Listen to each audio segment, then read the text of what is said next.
Hi, this is The Big Fort. We've been joined by Grant Dudson here from Scunthorpe. Your hosts are myself, Gavin Lassine, and Winston Williams. Um, Hi. So, Grant, all the Yeah. stuff that I've known you for a number of years now, and you're a very talented guy. You've done everything from singing, traveling around the world. You've recently released a kid's book that was selected into one of the BBC competition, and it's been received really well. You're creative director, you do martial arts, you sing, you play the guitar. You've got so many things going on. Tell me about just basically how you got started. How did you come about all of these various different experiences, and how your journey from Scunthorpe down to London, and take it from there. Yeah, I mean, if I'm going to start at the beginning, it's literally like at the age of 16, I got my black belt in karate, right? Yeah. And I started teaching like 3 classes every Wednesday and Saturday, and so that kind of brought in a little bit of money. But I was like, I need to expand. I need to do more with my life. And Scunthorpe, quite frankly, having a gig like teaching a bunch of people karate was actually a blessing, especially at that age. But if I wanted to get any sort of work, it would be factory work. I'd worked in like car carpet factories, polystyrene factories, chicken factories, you name it, right? And there was no real opportunity at the time.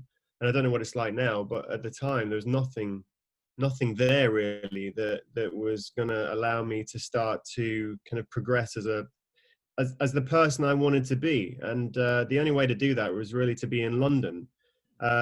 It came to me going to university, and I was like, right, that's a good way out of Scunthorpe. So ended up going to Coventry, but then realized that Coventry was like a big version of Scunthorpe, and it wasn't quite what I really had in mind. It was just like, I was just used to lots of scrapping and all of that in Scunthorpe. And I thought, if I go to a big city, that's going to change. And Coventry was just, it was just like an amplification of that. There were just more people scrapping. Yeah. But what that did allow me to do is start to really explore my capacity to be social.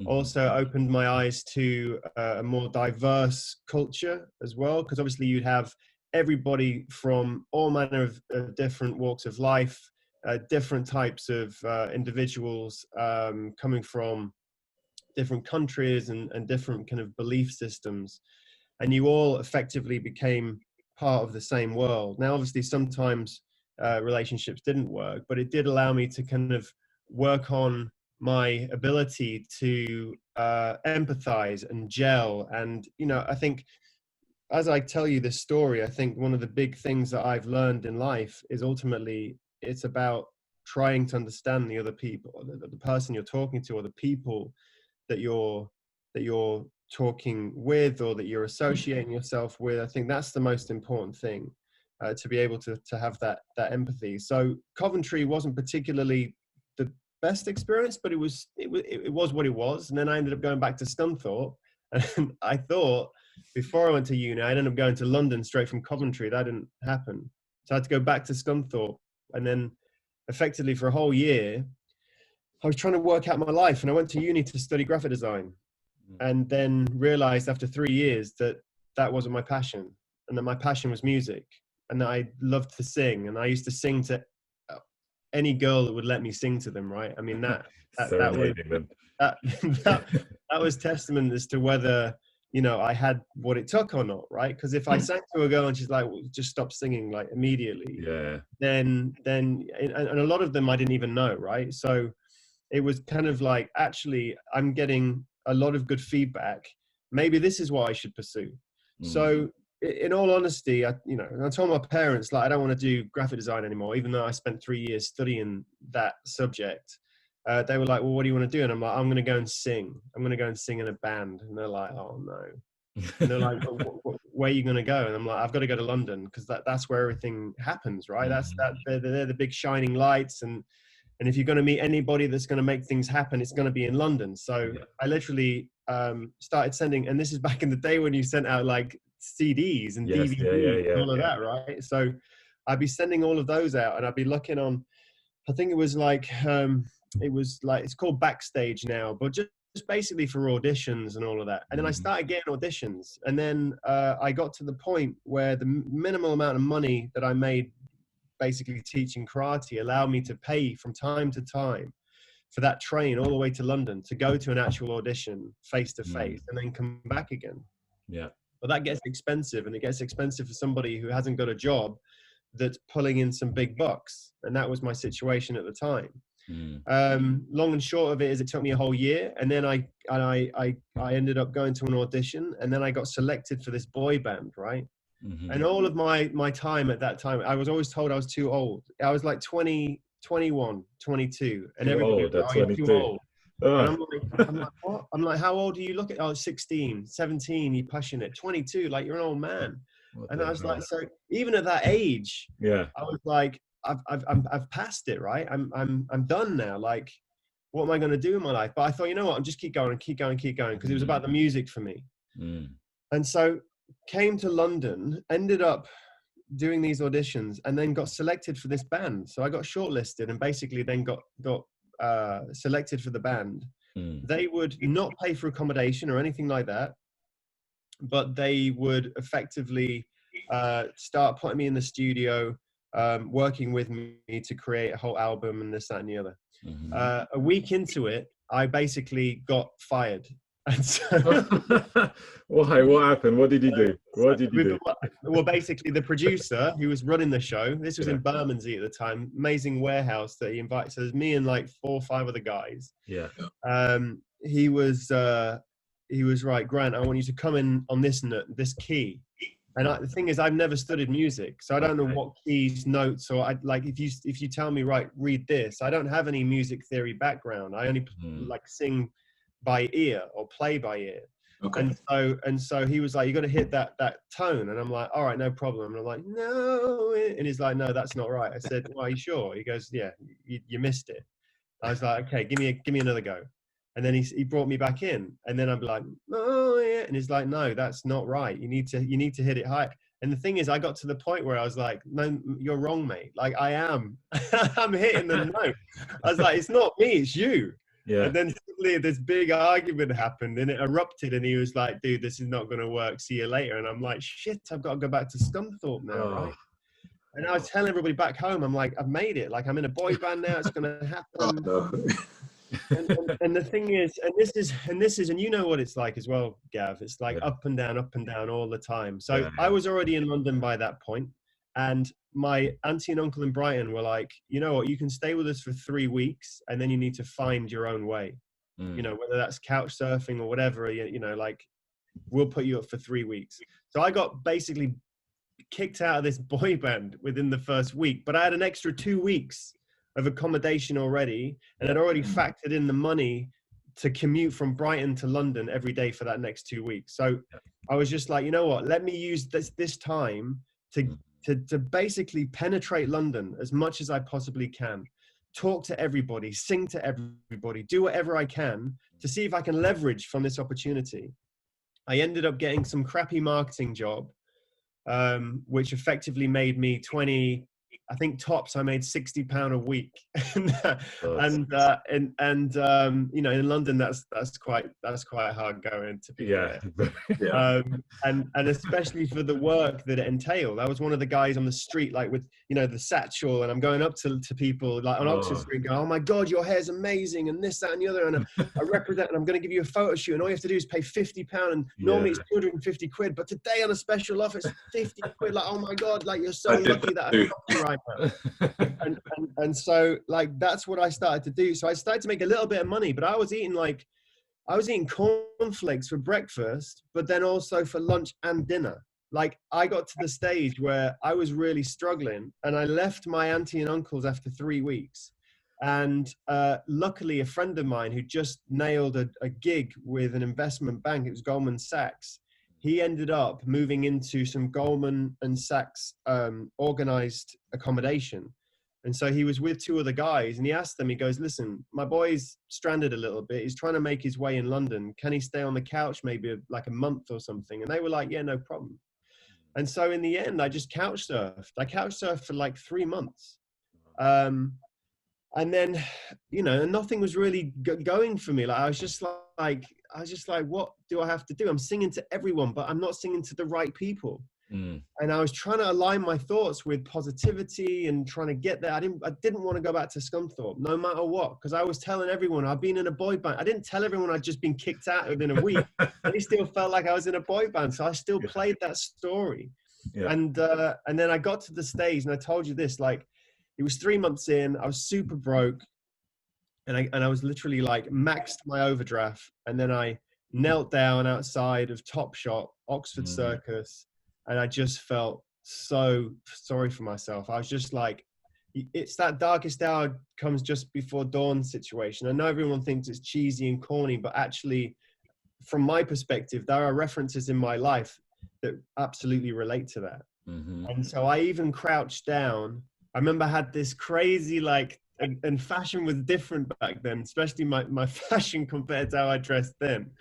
You probably want to be my friend back then, Gab, to be fair. Like, I used to wear like this string vest from Topshop. And Topshop were like, cutting edge fashion, right? And it was see-through. It was like a Rabsy Nesbitt kind of like see-through vest.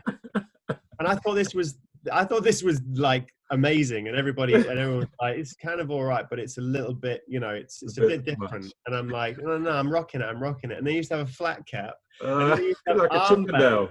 Yeah, all of that. And then I had armbands. I put armbands, like sweatbands, on my wrist and my arm as well. Like, no rhyme or reason to it, just because I wanted to style it out. Well, maybe that was the reason why things weren't picking up. Oh, yeah, exactly right. And the thing is like, in the daytime I'd wear it, but then I didn't really have much clothes as well when it came to like going out at night. So I'd end up rocking that too. So I'd be going to a club in the same stuff. But I get the wrong kind of attention at that time. I can imagine. Yeah, and so like, I mean, I learned pretty quickly what not to wear. But effectively, I was crouched outside a Topshop in that string vest, and I was just asking for a way out. You know, I'm not religious. I am spiritual, but I was asking for for something. I was just like, reaching out to a higher power, and I was like, I can't do this anymore. I've done everything I can. I'm broke. I'm starving. I'm couch surfing. I've been doing it for 3 months. I just need some help. And that's all I said, right? But it was internalized. And then this is how crazy it is. At the end of my like monologue, this woman came out of nowhere and asked me to stand up. And I'm like, yeah, no problem. And she goes, she said, I just noticed you crouched down there. She said, have you ever done any modeling before? And I'm like, yeah, I've done bits and pieces. I was like the face of 1998 for Scunthorpe. They signed me up to a Sheffield model agency, but I didn't tell her that bit. But like, it was a proud moment at the time. But basically, she was like, I represent Premier Model Management, and I'm actually really interested in your luck. I'm one of the scouts. Do you want to come down and meet the team? We'll take some Polaroids of you now. And then if everyone likes you and agrees, we'll sign you up there. And then that was Naomi Campbell's model agency. Before that, I'd sent like my pictures to Select, to Premier, actually, to Storm, all of the major agencies for years. And it takes me dressed as some like Rabsy Nesbitt looking broke-ass dude kneeling down with a flat cap, feeling sorry for myself, for them to go, come with us. Everyone takes notes if you want a modeling contract, right? Yeah. Right. Kneel outside Topshop and you'll make it. Yeah, exactly. That's the spot. and quite frankly, when I went to see them, they signed me up on the dot. And then 2 days later, I end up going to a casting. I end up getting lost. I'm trying to open this door to try and I could see everyone queued up. I'm trying to open this door to get in, and it's just locked. And I'm like, how do I get round? I turn around, start to walk, and then this other dude's lost. And he's like, where's the cast? I'm like, it's through there, but I have no idea how to get around. And he's like, well, you know what? I'm here for the casting as well. Let's try and find it together. And we just got chatting. He was from LA at the time.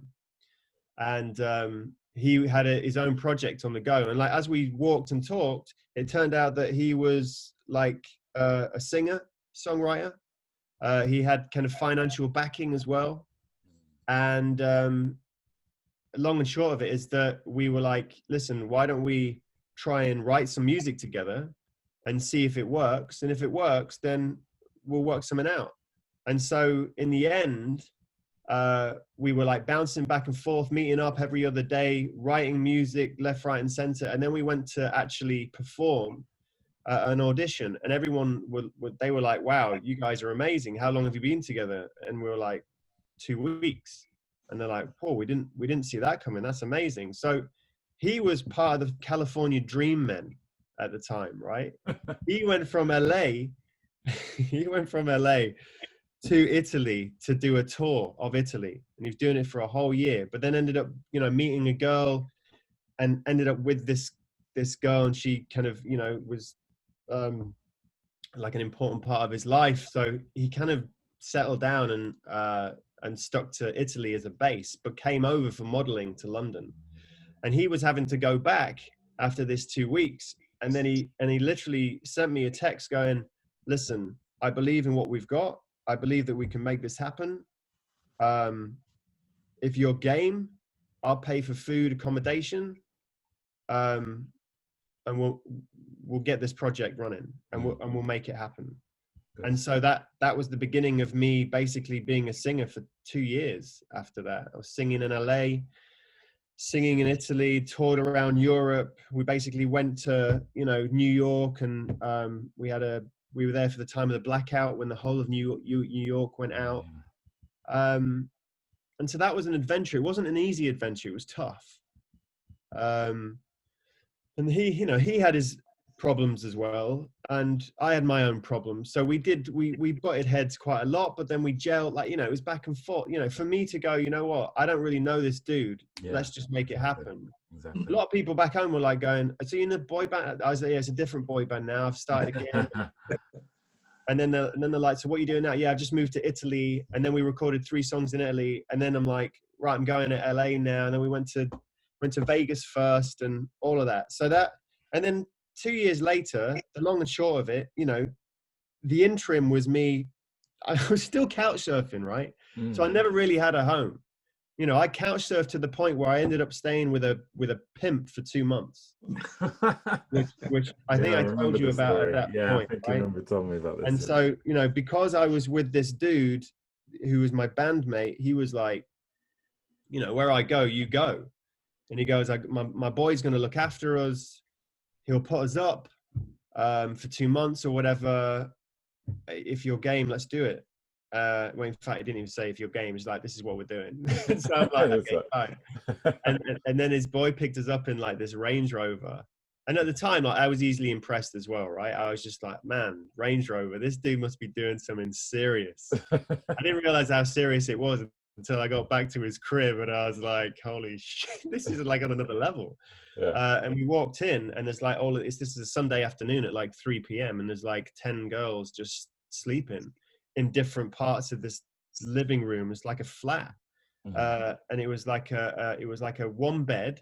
There was a mattress in the middle of the living room. Jeez. and the bedroom was going to be our bedroom that we would effectively, you know, sleep in and write music and basically put our heads down for, you know, the next 2 months until we could get our stuff together.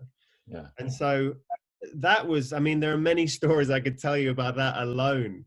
You know, police raided, like dude had a gun and he was like, you know, people are after me. Don't tell the white boy, he might get scared. Like, you know, it was all of this kind of stuff. And so it was that, like, I was living a bit of like, because I couldn't call my parents in Scunthorpe and go, listen, I'm living with a pimp. Yeah, I'm living with a pimp, but he's put his gun away now, and like, you know, the police have left, so it's all good. I told him it was fine. Like, you know, I got LAPD, 3 of them outside the door. They're banging on the door. My bandmate was like, listen, just go and answer the door. And I looked through the spy hole. It's like 3 dudes, LAPD. And I'm like, for me, I'm always like, I just see American films because that's what I used to watch as a kid. So I'm a bit like, whoa, tripping out. I open the door. They're like, get back. And I'm like, what's going on? I said, I'm a singer from the UK. Like, I'm just here to sing. Like, I'm in an R&B band. I can sing for you if you want. I can prove I've got a website. And they're like, who is this? Who is this dude?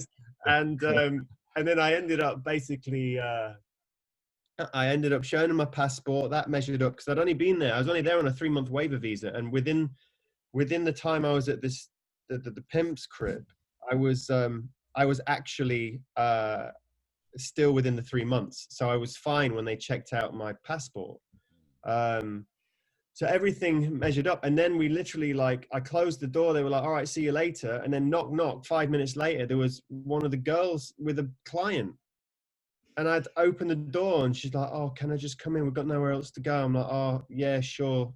Do your thing." And there's like a dude with it, like, "All right, mate." I'm like, "Yeah, no problem." Like, felt like a pimp's apprentice. And then I go into the bedroom and just start writing lyrics and work on our next song. Yeah. So like that was the life I ended up living. It was nuts. And I've got 1,000 stories like that.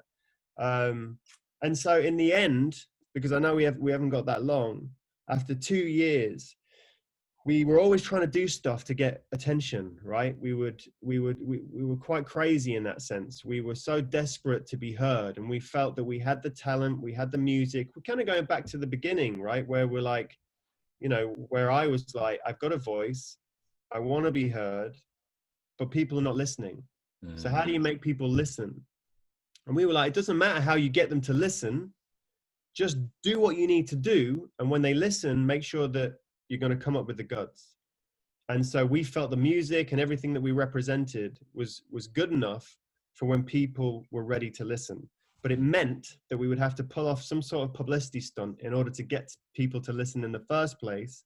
And this is when we said that we were signed to Eminem and 50 Cent's new record label, which did not exist. We called it G Unit Soul. I created a website. First time I used my graphic design skills. I put 50 Cent, photoshopped him between me and my singing partner. I gave him a cap with the band's name on. And we even took some of the songs that they'd kind of released in America. And we somehow found the instrumentals. We had an inside person that got some instrumentals to us. And then we put our own voices over the top and remixed them and then put them as free download on this website, saying that we were like now like this protege kind of talent that Eminem and 50 Cent were grooming to, you know, for world fame. Yeah. And the crazy thing is that we were properly hustling, right? And every time we went to a club when we were in LA or even beyond that, but especially when we were in America, I'd always give my CD to the DJ, always. And 95, and that's what I'll say about America, is 95% of the time they would always play our music. So we'd be in the studio a week before, and literally like you've got Usher and all of that, like, you know, amazing artists playing the music. You've got like, you know, 500, 600 deep on the dance floor, and next minute your song comes on. And that for me was success in its own right. Like I was just like, wow. And then, you just sit back. There's no pressure. You sit back and you see how people respond to the track you've just recorded. Yeah. So we were always doing that. And then we were in the, it's a hotel. Have you been to LA? You've been to LA quite a lot. Yeah, I've been to family LA. out there, right? So you know the standard downtown, it's like a hotel, and they've got like this swimming pool right at the top of the buildings. It's stunning. They've got like an outdoor dance floor and this, that, and the other. Went to talk to the DJ there, played the music, and I ended up meeting this woman who was I didn't realize at the time how influential she was, but she was very influential as a journalist back in the UK. So the whole point is that we developed the website, and then I created a press release, and I sent it out to, like, I'm not kidding, like over thousands of people, publications. I almost had to believe it myself. I sent it to family members, friends. I just sent it everywhere. And I was working like 3 days on the trot with no sleep, just sending emails. It wasn't like now. You couldn't just take all of the publications and just like, you know, basically take all this addresses and then just throw them into, you know, the send box and off it goes. Like it was literally cut, paste, cut, paste, cut, paste. It was so laborious, but we ended up getting a response from this woman who I kind of didn't really remember too well from this club. And she went, "This is amazing, guys. I was in LA listening to your track. Everyone loved it. I knew you'd make it eventually. I've got hold of my boy at the Sun newspaper, and he's going to call you tomorrow. Make sure you're ready." I'm like, that's it. what do I do? Like, because it's a lie. And I'm like, well, the sun, you know, I'm not that. You get away with I'm not that it. no, fussy with the truth. that is true. That is true. But at the time, we were so desperate. We were like, we just got to do this. We've just got to wing it. So I ended up like answering the phone. I said, listen, I can't really tell you too much about the about Eminem and this, that, and the other, because I said it's kind of top secret right now. But I can hand you over to my manager, dude called Harvey Ace. So we had like pseudonyms and stuff. And it was basically my singing partner, who was an American, obviously American dude. So he's got the charm, and he's waxing lyrical and the accent. He's like, yo, what up, Harvey Ace? What's up? And you're like, oh, Harvey Ace. Oh, it's such a pleasure. It's such a pleasure. He blagged it. Next day, double page spread in the Sun, straight out of Scunthorpe instead of straight out of Compton. We had over 600,000 visits, unique visits to our website within 24 hours. Amazing. I mean, it went nuts. And then you're talking about energy and this, that, and the other. I ended up randomly meeting Eminem's lawyer 2 weeks later. Randomly. And because I was in a seminar, went to this seminar in Q&A, basically said, I just pulled off this publicity stunt. And this has happened, blah, blah, blah, blah. Everybody's like, well, we want to know what the publicity stunt is. And I'm like, if you want to know, come and talk to me one-on-one afterwards. And they will exchange cards and this, that, and the other. Yeah. And then that night, Eminem's lawyer was in that crowd, and he grabbed my arm that night when we were going to like a nightclub, and he was literally smoking a cigar or whatever outside a restaurant. And he goes, were you that dude that said you pulled up a publicity stunt? I says, yeah. He goes, what was it? I was like, oh, Eminem, blah, blah, blah. And then the woman next to him was like, do you know who he is? I have no idea. And she's like, well, I'm Marilyn Manson's manager. This dude manages somebody, I can't remember who it was. And this guy was talking to Marshall Mathers 5 minutes ago. And I was just like, and it was so much to take in. I was just like, what? And then it's like, yeah, I'm Eminem's lawyer. So I'm like, if someone's going to sue me, it would be you. And he goes like, yeah. But he says, I'm not going to sue you, but you need to give me the website, the domain name, all of that, hand it over. He said, this is the entertainment industry. It's not the music industry. As soon as people understand that, they'll start to make some serious disruption and progress. He goes, you've got balls to do what you did. He says, here's my card. Next time you're in New York, look me up and I'll introduce you to some serious people. Fantastic. And that was it. That was good. That was, that worked out brilliantly. Yeah, that's crazy. I mean, from everything that I've heard, you know, the whole journey is just that you never gave up. You know, you hit every failure, you learned from it, you built upon it, and you just kept pushing. And it's just, you know, it's just testament to where you are and what you've achieved and those experiences that you had, and just how amazing this, like a random sequence of events, has taken you all over the world. And it kind of reminds me of this movie I watched called the case of the 100-year-old man that went out the window and escaped, or something like this. It's a Swedish book, and it's a crazy story about this guy who basically lived your life. Basically, he just went from one thing to another. He didn't really know what and why and how he was doing stuff, but he just wanted to have a good time, and he just randomly just went across and did so many different things. And it's just incredible. I mean, if you just done it the conventional way and just said, oh, give up, you know, you could be in a factory right now. You know, easily. Yeah, I mean that was that, but working there was impetus, you know, for me to like, and that's the thing, like you know, everyone's like, you're from Scunthorpe. I'm like, yeah, I'm from Scunthorpe. But like coming from Scunthorpe it's a blessing and a curse at the same time, in the sense that, you know, I was coming from that place. I was used to a certain way of life, and so, you know, I get to London, like. And I go to Yo Sushi, which wasn't even around that time, but that was like, that was a dream experience, right? Because I'd never had anything like that before. You know, I was so easily beguiled by life. I was so easily like impressed. And I think that's one of the beautiful things. Like, I think that we can always complain about where we're from and this, that, and the other, but it does mold you. It very much gives you a foundation as to who you are. And then what you do with that foundation is obviously up to you. Because the thing is, I've spent 18 years in Scunthorpe. I've spent 22 years around the world. So arguably I'm more of a man of a kind of international status now than I am Scunthorpe. Of course. But you know, celebrating every part of your life, the good and the bad. I think it's the imperfections make you who you are, right? And I think that's really important to I have a question about your personality, because you said you did that selling photographs in the West End, right?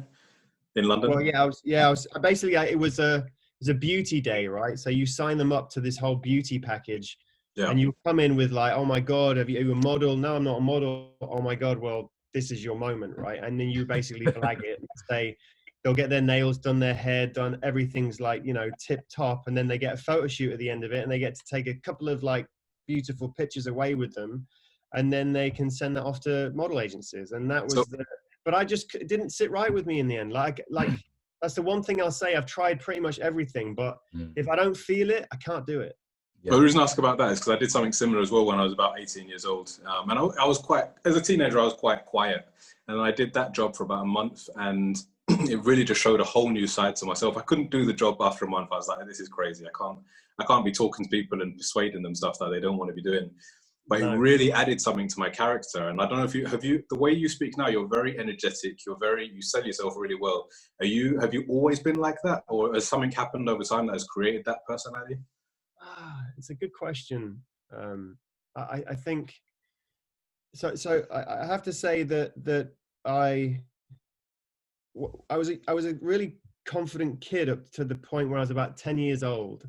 And then I ended up going out with this girl who just, like, she was taller than me, and I ended up like, I tried to kiss her or snog her, and I ended up like sliding down her chin, and it's all really messy. And she was like, "Oh, you're snogging my chin," and I'm like, "Oh, what?" And then she told everybody, and he's like, "Yeah, he snogs chins, that guy. Watch it." and so that hit me quite hard. It's like a 10-year-old kid. I'm like, "Yeah, I'm cool." And next minute, like, I snog chins, and it wasn't so cool. So I went quiet then. Especially with women, until I got to the age of about 15, 16, started to find my way again. I always had the kind of the inside impetus to be confident. I always wanted to be confident. It was always there, but I think we get knocks in life, right? And it throws you off a little bit. And I think the big thing for me was teaching karate, actually. That really helped me. Because I would, at 16 years old, an instructor left. There was an opportunity for me to go straight into an instructor role at 16. And I've got 3 classes. I've got kids, so 5-year-olds to 10. Then I've got 11 to say 15, and then 16 to like 50 years old. So I'm teaching these big dudes who, quite frankly, if they even just like, you know, flinched in my direction, they'd take me out. Like Gavin, right? Like Gavin is this insane like He-Man character, and we went training once, and he's like, "Yeah, we're gonna do some sit-ups," and he had a medicine ball, and I'm throwing the medicine ball at him. He's just doing a sit-up, and he's gonna throw it back at me, and he's got straight arms. Like, how much power can you get into that? And he literally launched it back at me, and it was like a cannonball. It hit me in the chest. It threw me like through the air. I smacked into one of these treadmills and went literally head over ass, basically, like, and ended up in another room. And so, like, you don't realize the strength of certain people. And say at 16 years old, I'm teaching these guys like how to punch, kick, sweep, all of this kind of stuff. But I was so nervous. But because I had to do it twice a week, I think gradually I started to kind of settle into it. And that then took on its own persona when I went to university, and I had to present my work to like over 70, 80 people at a time. But then I ended up going out with this girl who was a bit of a psychopath, and she also disrupted my psyche. And then I ended up like, I had this OCD. So I had obsessive compulsive disorder in many different forms. And one of them, I don't know if you know much about this version of OCD, but it's like when you fear something, you think about it all the time until actually it almost eventually happens. Not always, but you feel like it will. So I always got scared that I would lose my train of thought halfway through a presentation. It terrified me to the point where I couldn't stop thinking about it. And eventually it happened. Of course. And I was like, You manifest it into your reality, right? Yeah. And that's the thing, is that the thing is, when it happened, it was terrible. It wasn't as bad as I thought it was going to be, right? And that's the thing, and it normally isn't. And I think that's the thing about having something like OCD and understanding that you've got OCD, because I didn't know I had it at the time. I just thought I was psychologically disturbed, and I thought I was the only one that had this kind of weird, crazy thoughts. But I think all of these, like, you know, to your question, Winston, like all of these experiences have effectively molded me into become the confident person that I suppose I am today. Yeah. And now I don't care if I mess up. And quite frankly, if I lose my train of thought halfway through a conversation, I'll do what I have to do to get back on track. I know that what I have to say is of value to my audience. However, I construe that or create that or curate it in order to be heard and to be understood is really down to like a kind of a case-by-case basis. We aren't perfect. We make mistakes. People stumble over their words. Incredible, like, you know, perfect celebrities do the same. Like, if we accept the fact that we will fail and we accept the fact that we're imperfect, then we will find the most perfect versions of ourselves, I think. Precisely. Yeah, that's exactly it. Couldn't say it better. So now you've had your singing career and you're still doing bits and pieces, as I understand. Now you've opened up the door to becoming an author. And you've had a book that's been received very well, a kid's book, short book called Sunshine Cake. Can you tell us the inspiration behind that and the story and the journey of how you got that out there? Yeah. Well, like I've been writing a little bit similar to you, Gav. I've been writing for a long time, but it started off, to be honest with you, with poetry, because poetry was my outlet. It was like a cathartic experience for me to kind of take all of this crazy thinking and put it down on paper. So I did it from a therapeutic perspective. And then occasionally I'd read poetry and this, that, and the other to people who wanted to listen. And then that poetry evolved into songwriting. And then eventually I ended up just kind of almost taking my poetry and thinking deeply about what it was that I wanted it to represent. And I've got various versions, one of which is performance poetry, which is it's kind of erotic comedic poetry, right? I'm like sat in an audience, listen to a bunch of people reciting poems, and I'm looking around and everyone's falling asleep. And then after they finish, everyone wakes up and they're, oh, it's amazing, it's amazing. And it's like, no, it's not amazing. It's esoteric, and that's fine. It's amazing for the person that's reciting it. That's great. But like, if you want to create poetry that actually kind of resonates, you've really got to think about the audience as well. And so my performance poetry was always about erotic comedic poetry. Eroticism always gets people stimulated, and comedy, obviously, it gets them engaged. So I started doing all of that kind of stuff. And I think that evolved into short stories. And that was like, you know, and I shot a film about 7 years ago, a short film as well, because I was like, and I think, you know, like you were saying as well, I like to explore different mediums. I think that's really important, because we don't know whether we're going to get to live this life again. But I think it's important to, you know, to fail fast, right? So you try things, work out very quickly if it's for you or not, and then move on, go to something else and explore. And so with the short stories, I always got a lot of really positive feedback, but I didn't really enter it into many competitions. And so there was an opportunity recently. My sister was like, I found this competition it's basically Yahoo short stories. It's basically kind of a podcast series, and the winning entries will be narrated by a celebrity kind of Hollywood actor. And the long and short of this is that I was one of the winners, right? Incredible. So I got Aldous Hodge, who's, you know, sitting on a hill, if you've seen that, and also Brian Banks on Netflix. Like, the dude's an amazing actor, and he's really, you know, he's done some fantastic stuff and got a very, very bright future ahead of him. And he's similar to us in a sense, because he's a horologist and he's trying many different things as well, which is quite refreshing to see that. But obviously he's on a very successful level, because he's found his niche in acting and he's made it happen. And then he's like dabbling with other stuff as well. So he's ended up narrating my story, which is now, you know, a free podcast on, it's called Yahoo Short Stories. It's basically, it's SHO, I think it's 14TS or something like. They've got like an interesting way of writing it, and it's an amazing piece of news. Like, I mean, you know, when I submitted the short story, it's called The Sunshine Cake. A lot of the stuff I write is all about kind of a little bit similar to you, Gav. Like, it's kind of delving into life, right? I'm really analytical. I look at my life, I look at the things that have happened, and I explore why they've happened, and then I try and take learnings from that, and I try and then apply that to things that I do in the future, so I can then streamline my direction, and so I can become a more refined version of myself. And I think, you know, this was a big win for me. I'm always asking for jackpot moments. Every morning I'll write down 10 things I'm gracious for. Jackpot moments is one of those things.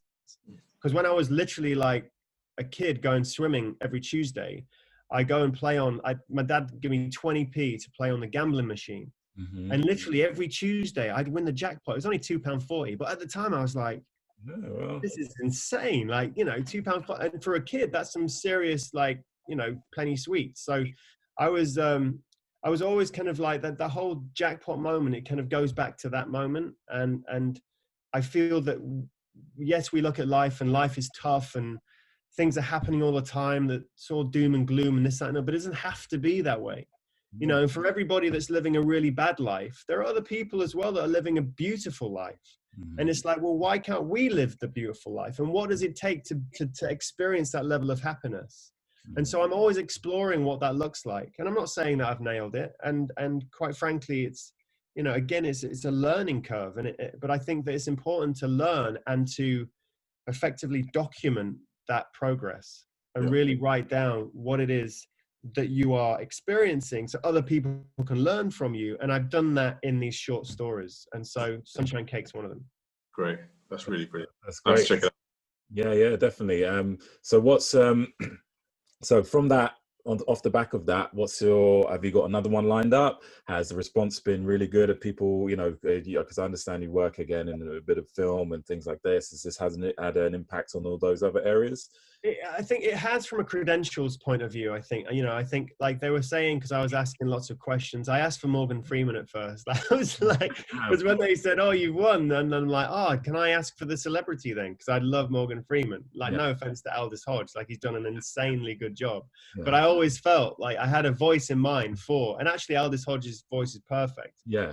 But I didn't really know much about Aldous Hodge at the time. But Morgan Freeman was always the man, right? Like, and if he puts his voice to your story, like you've made it. It doesn't matter even if nobody buys it. It's just like, I have got Morgan Freeman. So I'm banking on Aldous Hodge becoming as popular as Morgan Freeman in the next 20 or 30 years. But I mean, I constantly write. I've just finished a novella. I didn't even know what a novella was until because I was like, I'm writing a short story, and then I'm like, damn, I'm in 26,000 words.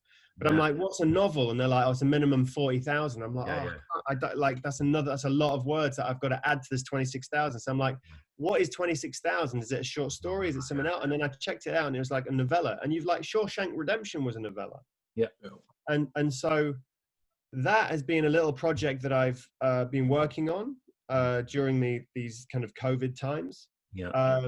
And so continually just kind of pushing things out. But I want to write a series. I've got another 3 short stories that I've written that will complement Sunshine Cake. And it's just that they're short, beautiful stories about people going through tough times, and there's a learning experience through the narrative. And that's really what it's about. And I always try and imbue that within all of the written works I create, unless it's obviously one of the erotic comedic poems, which is not it's not quite suitable for kids. No, absolutely not. So let's ask you a question about, say, being in the position that you are now. You've obviously had lots of successes and your failures, and you kind of have it seems like you have a good sense of who you are now and what kind of things you like and what things you excel at and all of those types of things. What advice would you give to a younger version of yourself, apart from not dressing like Nesbit.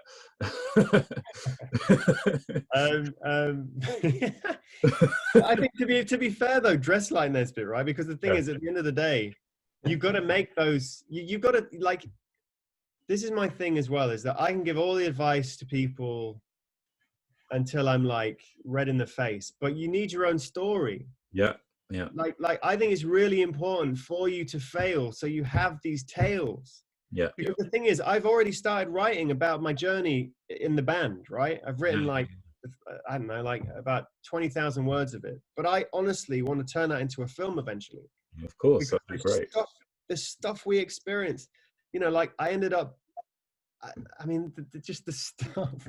I ended up meeting like this very influential person who worked at Vogue at the time. You know, on the airplane, and we had like this kind of romance on the airplane. Like I've got stories like that need to come out eventually, but I don't think the time is right now. And so, you know, I think from my perspective, if I was to look back at a younger version of myself, I would like to tell him not to worry as much. Yeah. Okay. And don't be fearful of failing, because I think that I would have got to where I am now a lot quicker if I wasn't so terrified of failure. And I was terrified, especially in my 20s, of failing. You know, and I've had I can tell you many stories where I've lost my words. I've said stupid things, you know, like I was on stage. First time I went and performed in front of like 200 people in Vegas, and my singing partner's like, we've got to make an impression. I'm like, yeah, no, I'm down. Tell me what I need to do. He's like, right, after we finish, we're going to drop the mics and just walk off. And I'm like, cool, I can do that. That's no problem. And then we went on. We were singing 2 songs. At the end of the first song, there's this girl who's going crazy. She's like, oh my God, woo, like, oh my God. And I'm like, calm down. It's all good. Calm down. But it was calm down like a kind of Ali G type calm down, where it's a little bit like there's a comedic thing there. Yeah. It didn't translate. Of course. So everybody thought in America, and especially at that time, that me saying calm down was another way of saying shut up. Oh no. So everyone just went, huh? And there was silence. And I looked at my singing partner, he's like, dude. and then the next song started, and then we're like, so we just had to carry on. Sang the next song, no round of applause, but I just dropped the mic anyway, because that's what we decided to do. So it's not like I had extra attitude, and I'm just like, oh my God, like this, shut up, and then walked off. And like the dude ran after me, just like, you're killing me out there. You can't do stuff like that. And I'm like, listen, I said, calm down. Like, it's all good. Calm down. It's fine. Like, we'll work it out. But like, it didn't translate. And that, so there's lots of those failures that I've had in my life. But you just got to accept it and learn. And things go wrong. And it's so I'm like, if the advice I give to my younger self is make as many mistakes as you possibly can and work out where your successes are going to come from as quickly as possible. That's really, and don't, and like, go for your passion. Anything that you like the taste of, explore it fully with all of your senses and work out whether it's worth exploring more on a long-term basis. That's what I'd say. Yeah. That's fantastic advice. So what does the future hold for Grant Dudson? What's coming up? Any big projects? For the last 10 years, I've been working on some fantastic experiential projects. I ended up basically, again, like hit 30 years old, didn't really know what I wanted to do. I was kind of trying this, that, and the other. I fell into advertising, but more experiential advertising and events. And I worked myself up to like creative director within about 5 years, but I worked damn hard. Yeah. I was the guy at the agency who would always literally pull everything out the bag last minute. You know, if it was a job that needed people to work till 3 or 4 in the morning, I'd just work till 3 or 4 in the morning, and then I'd just sleep on the couch, and then I'd get back up again, and then I'd carry on again, just so we could hit the deadline. And so my work ethic is another thing I definitely express to my younger self, because work ethic is so important. It's all well and good. We all want the shiny things and the fabulous kind of lifestyle, but you've got to work hard. Yeah, that's the one thing I've always been, and that's been consistent with me. I'll give you everything I've got. I'll give you everything. And stories. I've always done that. Yeah. And quite frankly, all of that hard work has paid off. Like, you know, I'm now creative director of an amazing agency called Rizer. Our main clients are Diageo. You know, we head up the kind of experiential account for Johnny Walker on a global scale. Like, you know, and they're such incredible clients, amazing brands. And so, you know, again, like it's been up and down with that world. Yeah. And just when everything was going to go incredibly well, like, you know, this was going to be the second year where I'm the creative director of something called World Class, which is the World Championships for Bartenders. And it was going to be in Sydney. And, you know, they flew me out business class to Sydney literally like in February, which for me, I'd never done business class before. So I was like, this is amazing, right? Yeah. And it's just little things like that. Most of the people are, oh yeah, you know, it's a long haul flight. I need to do business class because I can't do economy. I'm like, business class is amazing. Yeah. And so I think it's also about seeing the beauty in life. I think it's so important to be able to try and look for the beauty in everything that you do and never take anything for granted. Yeah. And so all of that hard work in the last 10 years has now seen me arrive at this creative director position. This is something I want to definitely explore and push further. I think that I love designing spaces and experiences. I understand what people like, what make people tick. But I also want to carry on with my writing, and I really want to start to push filmmaking as well. And I think if those and you know the music is coming together. And I think at the end of the day, it doesn't matter what you do, your creativity will speak for itself. And sometimes it just takes on a presence of its own. You know, like I didn't know that my short story would win, but suddenly it's like, you know, over 100,000 people are now listening to my short story that's being narrated by a celebrity Hollywood actor. And it's like, you know, you just don't know. But like you said to me earlier, you just got to keep going. Yeah. Get yourself out there, get noticed. And you put yourself out there. And that's the thing. Most people don't even get to that point because they shut themselves down before they even get to that stage. You dared to be great, basically. And and it's happened, and it's paying off. You know, it hasn't been your first try, second, third, but you just kept on pushing it, and it came through. And now you're in a position with all of these incredible experiences and stories. And you know, I'm sure everyone listening has enjoyed everything that you said, and I'm sure there's plenty more to come. No more living with pimps, though. I think I've turned my back on that experience. That's probably a good idea. Probably a good idea. I think you should leave that one behind. Yeah, I'll leave that one behind. But I don't recommend that to my younger self either, quite frankly. Yeah. But it is what it is. Your journey is never. You got to go with the. You know, it's the rough with the smooth, right? Yeah. Of course. All right. So. Yeah, it's been an incredible journey you've taken us on. Thank you very much for that. It's been a pleasure to be on this as well. I think, you know, this is definitely something that's going to blossom as well. I think you guys are fantastic. You get the most out of people, and I think it's really easy to talk to you, which is fantastic. Yeah. I think a lot of the time you'll get podcasters that talk more than you. Yeah. So tell me what you think. Oh yeah, no, actually I did that as well last week. And you go like, I've seen some of those. Why do you have a guest? I don't get it. Yeah, exactly. Like just leveraging to talk about themselves. But I think the way that you're pulling this together is amazing, and I think it'll be a huge success as well. So it's an absolute honor for me to be on this at such an early stage as well. Thank you for coming. Thank you for coming on. And we aim to always create a space for people to speak their truth without feeling of any threatened or any sort of way, and just feel comfortable as possible to just talk openly and freely about whatever they want. So that's been good. So where can we find you and your books and everything that you're doing? Of course, we'll put everything down on the links below on our YouTube and podcast channels.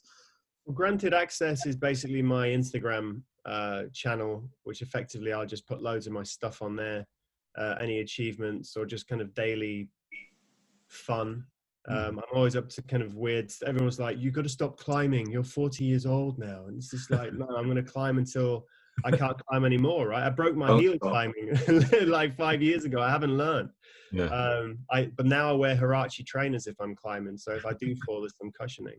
But I think this is the thing, is that don't let anyone tell you who you are or what you should be doing. If you're not upsetting anybody, there's no reason you can't climb, jump, spin. You know, I've just downloaded something that teaches you how to backflip in 30 days. I'm not sure whether I'm going to kill myself doing it, but I want to check it out, right?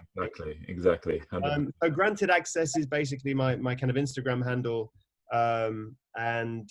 Effectively most stuff is on there. I did post also about the sunshine cake on there. The links are on there, I believe. But anything that you want to know, any advice you want to get from me, like, that's the best way to get hold of me. Fantastic. Well, is there anything else you'd like to add, or any? I mean, you know, there's lots more. Of course, but you got to speak. We might speak again. Yeah, we'll definitely have a part 2. Part 2 lined up, but yeah, you got to save stuff for your autobiography and all that type of stuff. That's true. That is very true. Enough to entice us. Yeah, good. No, I think I'm done then. That's it's been amazing, guys. I really appreciate it. It's been great. Really fascinating story, Grant. It's been really nice to meet you. I don't know if we've probably met actually in Soho Fitness First. Is that possible? I met Winston. That's where I met Gavin. So we might have met before. But it's really nice to meet you properly now. So. Yeah, definitely, Winston. I was there for like, I don't know, like a whole year, right? Yeah, it was. I think it was around what, 2008, 2009. Yeah, it was because I was just starting to work at the Kingly Club at that time. Yes, yeah. All right, yeah. So yeah, very likely. So. The Kingly Club. Well, good. You might have seen him fly. You might have seen Grant flying past with a medicine ball. Yeah, no, that's true. I was either like on weights making way too much noise for the size of the weight I was trying to bench press, and everyone was just like, "Will you shut up? Like, it's just not big enough to make lots of noise." Yeah. And I'm like, "Okay." Or Gavin is just taking me out with a medicine ball. That's generally my routine at Fitness First. There's definitely some stories from Fitness First, but we'll save that for another time. Yeah, absolutely. Definitely. Right, really nice to meet you. Yeah, you too. All right, cool. All right, it's been great. This has been The Big Thought with Grant Dudson, myself, Gavin Hassine, and Winston Williams. And thank you for joining us. Take care. Cheers, buddy. See ya. Nice.